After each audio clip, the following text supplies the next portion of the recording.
तो गाइस पिछले वीडियो के अंदर मैंने आपको बताया था कि कैसे आप इंस्पेक्ट कर सकते हैं किसी भी ऑब्जेक्ट को और उस ऑब्जेक्ट के बारे में किस किस टाइप की डिटेल्स आप ले सकते हैं किसी भी ऑब्जेक्ट की पाइथन के अंदर। तो गाइस आज की वीडियो में बताने वाला हूँ आपको फंक्शन कैशे के बारे में कि भाई एक फंक्शन है, मान लो आप उसको रन करते हो और वो टाइम ले रहा है कुछ, मान लो उसको कैलकुलेशंस करनी है और उन कैलकुलेशंस को करने में वो 3 या 4 या 5 सेकंड्स ले रहा है। मान लो आपने उसके अंदर 3 भेजा है, मान लो कोई भी वैल्यू भेजी आपने 4 5 6 कुछ ही भेज दिया, 6 भेज दिया मान लो, ठीक है।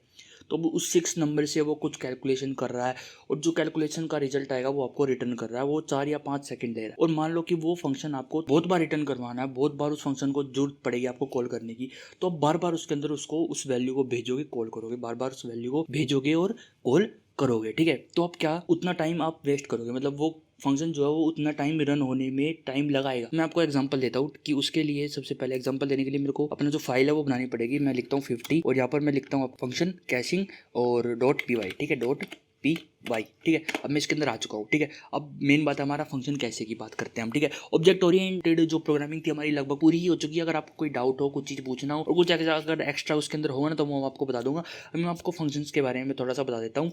एक मॉड्यूल है फंक्शन टूल के नाम से, एक मॉड्यूल है फंक्शन टूल के नाम से, उसको आपको इंपोर्ट करना पड़ेगा। वो इनबिल्ट मॉड्यूल है, आपको अलग से उसको निकालने की जरूरत नहीं पड़ेगी। जैसे मैं पहले तो मैं टाइम को इंपोर्ट कर लेता हूँ, एक बार मेरे को टाइम की भी जरूरत पड़ेगी और मैं इंपोर्ट करता हूँ फ्रॉम फंक्शन टूल। ये फंक्शन टूल से हमारा function tools import LRU cache, ये एक LRU कैशे एक डेकोरेटर है, इसको आपको डेकोरेटर के रूप में यूज करना पड़ेगा। तो इसके अंदर ये LRU कैशे है जो मैंने आपको बताया, ये इसको आपको यूज करना पड़ेगा कैशे बनाने के लिए। कैशे का मतलब आपको पता क्या होता है? अगर मान लो कि आप एक वेबसाइट खोल रहे हो, ठीक है, और अगर आपने कोई वेबसाइट खोली, मान लो मेरे को ये मेरी जो प्लेलिस्ट है ये मैंने खोल रखी है। अब देखो गाइस ये जो थंबनेल्स हैं ये बिल्कुल शो नहीं हो रहे। क्यों नहीं हो रही? क्योंकि मेरा जो इंटरनेट कनेक्शन है वो भी बंद है लैपटॉप के अंदर। तो मैंने अभी इंटरनेट कनेक्शन बंद कर रखा, लेकिन जब मैंने ये खोली थी वेबसाइट उस टाइम पे इंटरनेट कनेक्शन जो था हमारा चालू था। और जब मैंने इसको दोबारा रिफ्रेश करा इंटरनेट कनेक्शन बंद करने के बाद, हमारे पास ये तो चीज़ें आ गई काफ़ी सारी, लेकिन कुछ चीज़ें नहीं आई हैं। कुछ चीज़ें जो हमारे पास हैं वो नहीं आई है। क्यों नहीं आई है? क्योंकि जो है ना, जो ब्राउज़र है,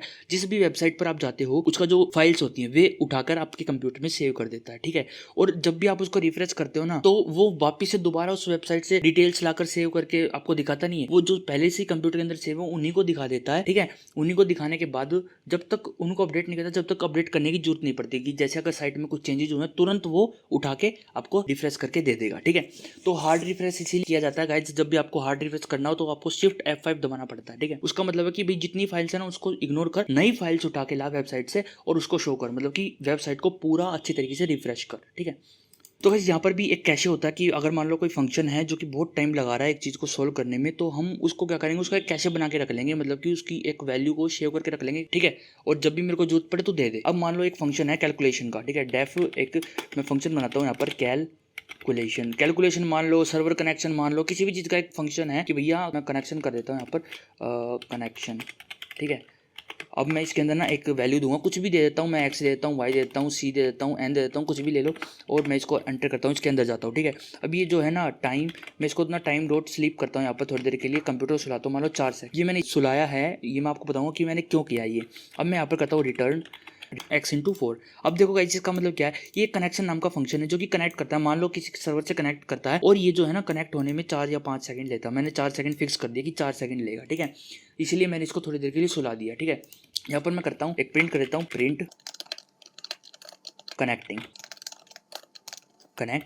यहाँ पर मैंने कनेक्टिंग कर दिया। अब ये क्या करेगा, अब ये जो है ना इसको बार बार क्या करेगा, स्लीप हो जाएगा, कनेक्टिंग लिखकर ये स्लीप हो जाएगा, ठीक है। और बाद में काम पूरा होने के बाद ये रिटर्न कर देगा x/4 जो भी हम इसके अंदर वैल्यू देंगे, ठीक है। अब मान लो कि मेरे को भैया ये फंक्शन कॉल कराना है, मान लो अभी मैं कराता हूँ इसको कॉल कनेक्शन, और मैं इसको कनेक्शन को कॉल कराता हूँ, इसके अंदर मैं देता हूँ 3, इसके अंदर मैं देता हूँ 3, और जैसे ही मैं इसको रन करता हूँ ये कनेक्टिंग आएगा और उसके बाद 4 सेकंड के लिए स्लीप होगा और देखो बंद हो चुका है प्रोग्राम, ठीक है।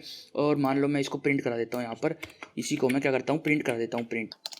अब ये क्या करेगा, अब मैं इसके अंदर 3 दे रहा हूँ ना, अगर बाई चांस मैं इसको यहाँ से कॉपी करूँ और मैं दोबारा 3 ही दूँ इसके अंदर, तो ये क्या करेगा, ये 2 बार रुकेगा। अब देखो यहाँ पर 4 सेकंड के लिए रुकेगा और ये देखो 12 आ गया, फिर से 4 सेकंड के लिए रुक रहा है, पर हम वैल्यू तो वही दे रहे हैं ना। तो इसको एक कैसे बना के रख ले कि जब भी सेम वैल्यू इस फंक्शन के अंदर आई तो उसकी भाई वैल्यू अपने पास से रख ले, कैसे बना ले उसका और उसकी वैल्यू को रख ले। उसके लिए आप क्या करोगे, उसके लिए आपको यहाँ पर लिखना पड़ेगा LRU कैशे, LRU कैशे, यहाँ पर आपको ब्रैकेट लगाना पड़ेगा, ठीक है। यहाँ पर आपको लिखना पड़ेगा मैक्स साइज, मैक्स साइज आपको देना पड़ेगा यहाँ पर, जैसे कि मैंने 3 दे दिए, 3 मतलब लास्ट की 3 मतलब अगर मैं यहाँ पर इसको यहाँ पर ऐसे कर दूँ, ठीक है, और मैं यहाँ पर इनमें अलग अलग नंबर दे दूँ, जैसे कि इसमें दे दिया मैंने 4, इसके अंदर दे दिया मैंने 5, इसके अंदर दे दिया मैंने 6 और इसके अंदर दे दिया मैंने 7, ठीक है, इसके अंदर मैंने दे दिया 7, ठीक है।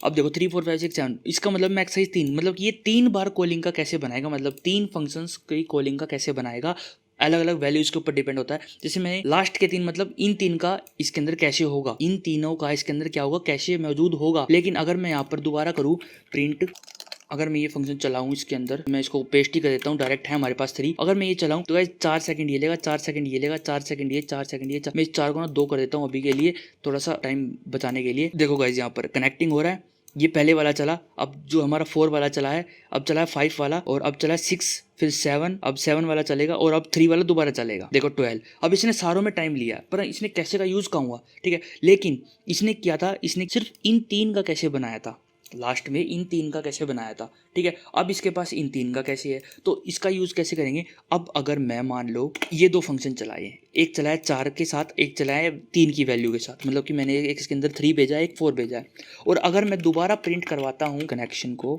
CONN कनेक्शन को 3 के साथ, तो देखो 4 के बाद ये जब 3 करेगा तो उसके अंदर टाइम नहीं लेगा बिल्कुल भी। देखो पहली बार टाइम लिया 2 सेकंड, अब 4 के साथ टाइम ले रहा है 12, लेकिन 16 के बाद डायरेक्ट इसने 12 कर दिया, मतलब कि जो रिटर्न वैल्यू थी वो पहले इसने सेव करके रख ली कि भैया इसका कैसे सेव करके रख लिया कि ये क्या रिटर्न कर रहा है, और जब इसको दोबारा कॉल किया जाएगा दोबारा तुरंत ये चीज ना होके सीधा जो रिटर्न वैल्यू थी वो हमारे पास आ जाएगी कैलकुलेशन वाली। इससे जो है गाइस हमारा क्या बचता है, इससे हमारा टाइम बचता है, ठीक है। अब बार बार एक कैलकुलेशन को कर रहे हो, इससे अच्छा मैंने उस कैलकुलेशन को एक जगह सेव करके रख लिया। और जो मैक्स साइज है मतलब कि 3, तो ये भी कहीं पर, लेकिन इसमें मेमोरी ज़्यादा यूज होती है कि जो कैसे है वो कहीं पर मेमोरी में स्टोर होता है, ठीक है। तो वो कैसे मेमोरी में स्टोर होएगा वो आप बार बार यूज़ कर सकते हो। तो कई प्रोग्राम्स में या गाइज इसको आप 32 भी कर सकते हो, जितना मर्जी आप इसका कैसे रिकॉर्ड कर सकते हो, मतलब कि लास्ट की 32 बार जब ये फंक्शन कॉल होगा उन सबका कैसे स्टोर करके रख लेगा, और जब भी आप इन फंक्शन को चलाओगे डायरेक्ट उसी टाइम तुमको वैल्यू मिल जाएगी बिना कुछ टाइम लगे, ठीक है, क्योंकि उनकी वैल्यू ऑलरेडी स्टोर्ड होगी, ठीक है। तो ये जो फंक्शन कैसे है वो ऐसे काम करते हैं। अगर आपको गाइस समझ नहीं आया ना तो आप वीडियो को 1 या 2 या 3 बार दोबारा देखो तो आपको अच्छे से समझ आएगा कि मैं कहना क्या चाहता हूँ, कैसे होता क्या है, ठीक है। तो यही है मेन हमारा वीडियो का टॉपिक आज का। तो गाइस मिलते हैं आपको फिर नेक्स्ट वीडियो के अंदर, और अगर कोई डाउट हो तो आप कमेंट में पूछ सकते हो। तो guys bye, see you in next video.